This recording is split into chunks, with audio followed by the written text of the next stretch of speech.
পঞ্চায়ত নিৰ্বাচনৰ প্ৰথম পৰ্যায়ৰ ভোট গ্ৰহণলৈ মাজত মাথো কেইটামান দিন 2 মে তাৰিখে প্ৰথম পৰ্যায়ৰ ভোট গ্ৰহণ আৰু তাৰ প্ৰাকখনত ইতিমধ্যে শাসক বিৰোধী উভয় পক্ষই এতিয়া মাৰাথন প্ৰচাৰত ব্যস্ত হৈছে আৰু এই মুহূৰ্তত তিনিচুকীয়াত উপস্থিত আছে কেন্দ্ৰীয় মন্ত্ৰী সৰ্বানন্দ সোণোৱাল। অকণমান কথা পাতিব বিচাৰিম যে আপুনি মাৰাথন প্ৰচাৰত ব্যস্ত কেইবাখনো জনসভালৈ গৈছে, কেনেকুৱা দেখিছে? খুব ভাল হৈছে।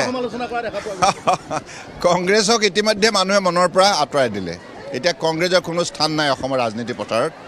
এতিয়া কেৱল ভাৰতীয় জনতা পাৰ্টি, AGP, UPPL আৰু সন্মিলিত গণশক্তি অসম। আমি নিশ্চিতভাৱে ৰাইজৰ বিপুল সমৰ্থন পাবলৈ সক্ষম হ'ম আৰু ৰাইজে উন্নয়নৰ স্বাৰ্থত আমাক ভোট দিব। কাৰণ যোৱা দিনবিলাকৰ ৰাইজে বহুতখিনি ভাৰতীয় জনতা পাৰ্টীৰ নেতৃত্বত চলা পিতৃজ চৰকাৰখনৰ পৰা আজি সুবিধা লাভ কৰিবলৈ সক্ষম হৈছে।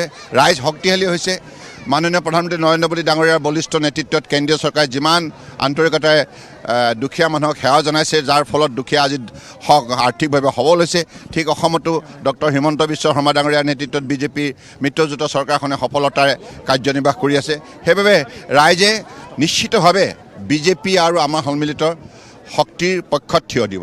শাসকীয় পক্ষৰ যিটো আগ্ৰাসী ৰূপ কিন্তু বিৰোধী সেইটো দেখিবলৈ পোৱা নাই, সেইটো কৈছে বিৰোধী সম্পূৰ্ণৰূপে তেওঁবিলাকৰ মনোবল ভাঙি গৈছে। কাৰণ তেওঁবিলাকে 55 বছৰে ভাবিব নোৱাৰাকৈ বেয়া কাম কৰিলে, সেইকাৰণে এতিয়া তেওঁবিলাকে অনুতপ্ত হৈছে।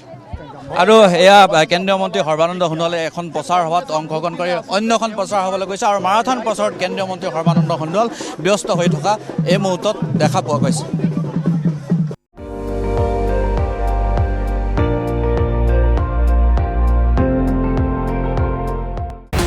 আপুনি চাই আছে ND24, সৰ্বশ্ৰেষ্ঠ নহয় সৰ্বোত্তমৰ দৌৰ।